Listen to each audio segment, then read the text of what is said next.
जय हिंद दोस्तों, कैसे हैं आप सभी। मैं आशा करती हूँ आप सभी बहुत ही अच्छे होंगे और अपनी यूपीएसआई की तैयारी, जो कि आगामी उसका एग्ज़ाम आने वाला, उसकी तैयारी बहुत ही अच्छे से कर रहे होंगे।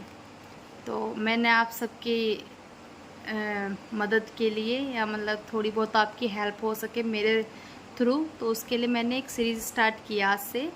सीरीज़ ये है कि मैं आपको डेली टारगेट्स दिया करूँगी कि आपको ये टारगेट आज का पूरा करना है, जिसके अंदर चारों टॉपिक यानी कि हिंदी, मैथ, रीजनिंग और जीएस, ये सभी का एक एक टॉपिक मैं दिया करूँगी कि आज आपको ये तैयार करना है और इसके पीवाईक्यूज़ लगाने हैं। तो ये जो सीरीज़ होगी ये 30 दिन की होगी, यानी कि कल 26 अगस्त है, तो 26 अगस्त से लेकर 26 सितंबर तक ये जो है 30 दिन की सीरीज़ रहेगी। तो इसमें क्या होगा, जो 30 दिन हैं इसके अंदर हम क्या करेंगे कि अपना जो भी हमें टॉपिक्स हैं वो अपने पूरे तैयार करेंगे।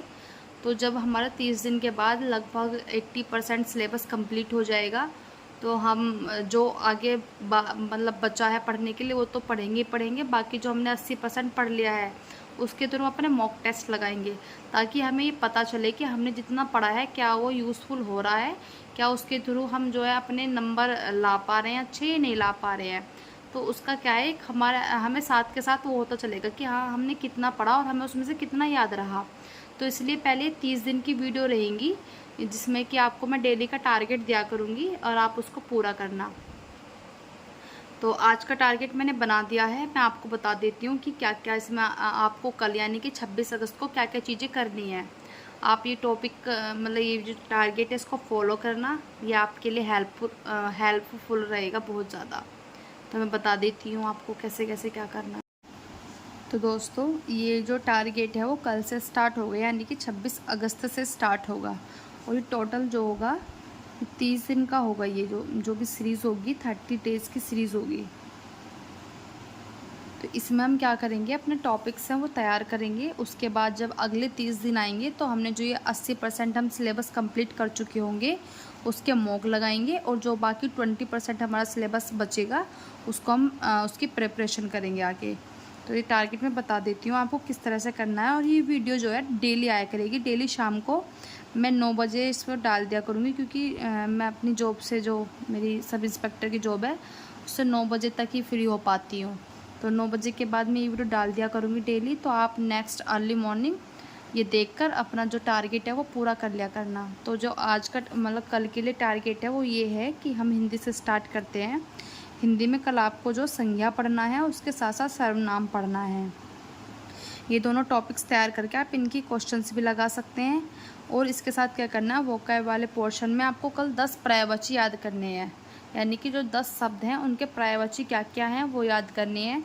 ये 10 शब्द इस प्रकार हैं कि आपको हमने वो कर लिया है, मतलब डिवाइड कर लिया है कि पहले हम याद करेंगे जितने भी भगवान हैं उन सब के याद कर लेंगे। उसके बाद जितने भी पशु पक्षियाँ हैं इनके याद करेंगे, और इस तरह से मैंने बांट दिए हैं। तो हम पहले स्टार्ट करेंगे जितने भी भगवान हैं उनके नाम से।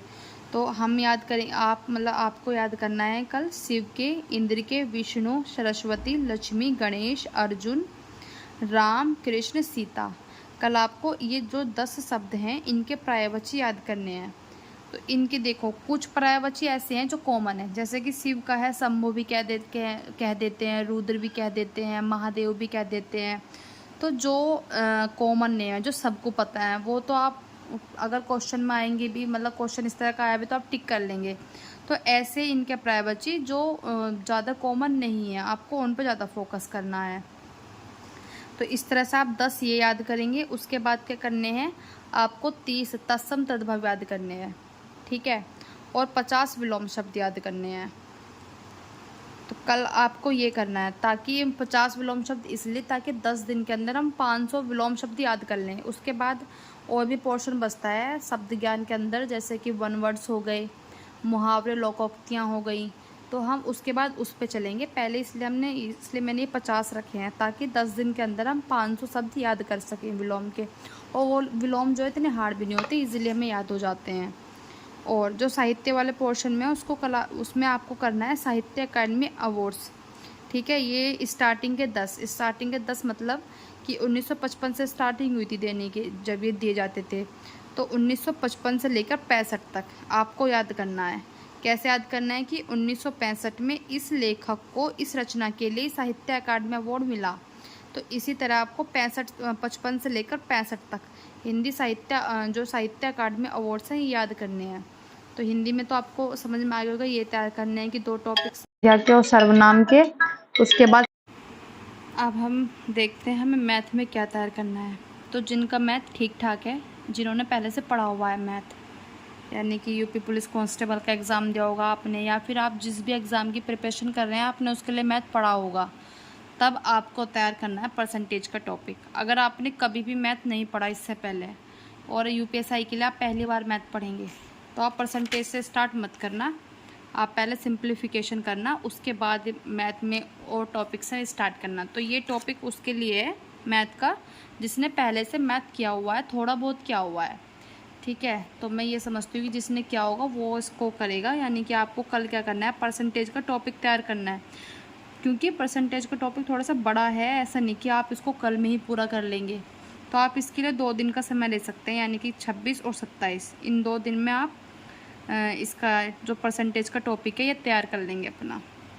तो कल भी मैं जब अपनी वीडियो बनाऊंगी उसमें मैं परसेंटेज का टॉपिक ही रखूंगी, क्योंकि हमें एकदम भागम भाग दौड़ नहीं लगानी कि हमने कल फटाफट मोटा मोटा पढ़ लिया। नहीं, जो भी पढ़ेंगे उसे डीपली पढ़ेंगे ताकि दोबारा पढ़ने की उसको हमें ज़रूरत ना पड़े, या फिर जब हम दोबारा पढ़ें तो हमें बस उसका रिविज़न करना हो। इसलिए हम अच्छे से तैयार करते हुए चलेंगे। तो परसेंटेज में आपको कल भी यही करना है, परसों भी यही टॉपिक तैयार करना है। उसके बाद आ जाते हैं रीजनिंग में। तो रीजनिंग में कल जो पासा टॉपिक होता है क्यूब, आपको वो तैयार करना है, क्योंकि 1 घंटे का भी टॉपिक नहीं है। आप इसको आराम से कोई भी एक वीडियो देखेंगे, आप अरुण सर की कोई वीडियो देख सकते हैं, ठीक है, कोई भी टीचर की आप यूट्यूब से कहीं से भी देख सकते हैं कि पासा कैसे तैयार करें, तो मतलब कहाँ से तैयार करें। तो ये मिनिमम क्या है तुम्हारा, ये 15 मिनट और मैक्सिमम 1 घंटे में आपका ये टॉपिक तैयार हो जाएगा क्यूब का।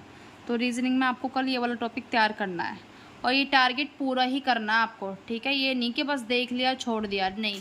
आप कितने भी व्यस्त हैं, चाहे आप ट्रेनिंग कर रहे हैं, चाहे आप जॉब कर रहे हैं, शाम अगर रात में 9 बजे भी बैठेंगे तो आप 12 बजे तक जितना भी टारगेट है इसको पूरा कर लेंगे।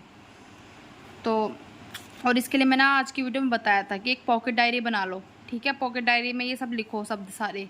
फिर जहाँ भी आप जा रहे हैं, जॉब के लिए जा रहे हैं, ट्रेनिंग कर रहे हैं, कुछ भी कर रहे हैं, पॉकेट अपने जो पॉकेट डायरी अपने पॉकेट में रखो, कहीं भी निकाल के इनका रिवीजन कर लो, तो ये टाइम आपका बच जाएगा। फिर ये हो गया हमारा रीजनिंग। उसके बाद हमें जीएस में क्या करना है, तो जीएस में हम पहले पढ़ेंगे पॉलिटी। हम कोशिश करेंगे कि 15 से 20 दिन के अंदर अपनी पॉलिटी ख़त्म कर दें, ताकि हम आगे जो भी टॉपिक्स बचते हैं जीएस के, जैसे कि हो गया हमारा हिस्ट्री और ज्योग्राफी, इनको हम टाइम दे सकें, इसलिए हम जल्दी से पॉलिटी ख़त्म करेंगे। अब पॉलिटी जल्दी का मतलब ये नहीं कि बस हमने पढ़ लिया राष्ट्रपति आर्टिकल 52 में आता है, बस नहीं, हमें पूरी डीपली पढ़नी है, हर एक चीज़ें क्या है क्या नहीं। तो उसके लिए कल आपको प्रस्तावना पढ़ना है। अगर आपके पास परीक्षा वाणी की बुक है तो आप उससे प्रस्तावना पढ़ लीजिए। अगर बुक से समझ में नहीं आ रहा है तो आप कोई भी वीडियो देख लेना, जैसे कि इमरान से पढ़ाते हैं पॉलिटी, बहुत अच्छी पढ़ाते हैं, तो आप वहाँ से प्रस्तावना तैयार कर लेना। फिर साथ के साथ उसके PYQs लगाना कि उसको संविधान की आत्मा किसने कहा, पवित्र दस्तावेज किसने कहा, दीर्घकालीन सपनों की कुंजी किसने कहा, या फिर किस वाद में कहा गया कि वह संविधान का भाग है या नहीं है। ये सब चीज़ें आपको तैयार करनी है। सिंपल प्रस्तावना पढ़ लेने से ही कुछ नहीं होगा, उसमें उससे रिलेटेड कौन कौन से क्वेश्चन पूछे गए हैं और कौन कौन से क्वेश्चन पूछे जा सकते हैं, वो सब आपको तैयार करने कल ही, ठीक है। और ये हम पॉलिटी 2 तरीके से पढ़ेंगे, एक तो सिंपल जो पैटर्न है वो लेकर चलेंगे, पहला प्रस्तावना, फिर भाग 1 भाग 2 इस तरह से, और दूसरा जो आयोग आते हैं, जैसे कि SC ST आयोग हो गया, OBC आयोग हो गया, राष्ट्रीय मानवाधिकार आयोग हो गया, लोकपाल लोकायुक्त हो गया, तो ये भी तैयार करेंगे साथ के साथ, ताकि 15 से 20 दिन में जब हम अपना पॉलिटी देखें कि हमने कितना तैयार किया, तो हमारे जो आयोग हैं वो भी कंप्लीट हो गए हों, और जो हमारा वैसा वाला पोर्शन है जिसमें हम ये मौलिक अधिकार, DPSP, ये सब ये भी तैयार हो जाए। तो इसमें एक हमने आयोग की स्टार्टिंग की है राष्ट्रीय मानवाधिकार आयोग से। कल आपको ये आयोग तैयार करना है। आयोग में क्या क्या चीज़ पढ़नी है कि आयोग में टोटल कितने मेंबर होंगे, उनकी नियुक्ति जो चयन समिति करेगी उस चयन समिति में कौन कौन होंगे, और चयन समिति की रिकमेंडेशन पर कौन उनकी नियुक्ति करेगा, उनका टेन्योर कितना होगा, कार्यकाल, और वे किस तरह के केस अपने पास ले सकते हैं, कब उसकी स्थापना हुई, ये चीज़ें तो आपको पढ़नी है। चयन समिति, खासकर चयन समिति, क्योंकि जितने भी आयोग होंगे उनकी चयन समिति में आप लोगों को कन्फ्यूज़न बनेगा।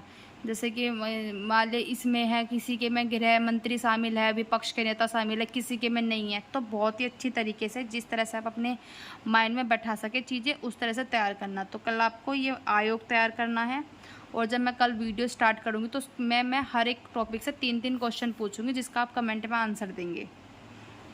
तो आपको ये जीएस में तैयार करना है। आपको कल किसी भी हालत में रात के 9 बजे से लेकर 12 बजे तक ये टॉपिक तैयार करना ही करना है। और जिसके पास और समय है, जो पूरे दिन फ्री है, यानी कि पढ़ाई के लिए पूरा समय निकाल सकता है, वो ये टॉपिक करें। इसके साथ साथ प्रैक्टिस भी अपनी कर लें। लेकिन जो जॉब कर रहे हैं वो एटलीस्ट इसको तो फॉलो कर ही लें। तो ये आज का टारगेट है। तो फ्रेंड्स, ये आज का टॉपिक था। आप पूरी मेहनत के साथ इस टॉपिक को कंप्लीट करना, और कल अगर आप इस टॉपिक को कंप्लीट कर लें तो कमेंट में आकर ज़रूर बताना कि आज का जो टारगेट है हमारा तैयार हो चुका है। फिर मैं कल के लिए इसी समय ये एक और नई वीडियो डाल दूँगी कि आपको 27 अगस्त को कौन कौन सी चीज़ें तैयार करनी है। तो आज का टारगेट पूरा करने के लिए आप अपनी पूरी मेहनत के साथ लग जाइए। आप सभी को फिर से यूपीएससी के एग्ज़ाम की तैयारी स्टार्ट करने के लिए ऑल द बेस्ट। जय हिंद।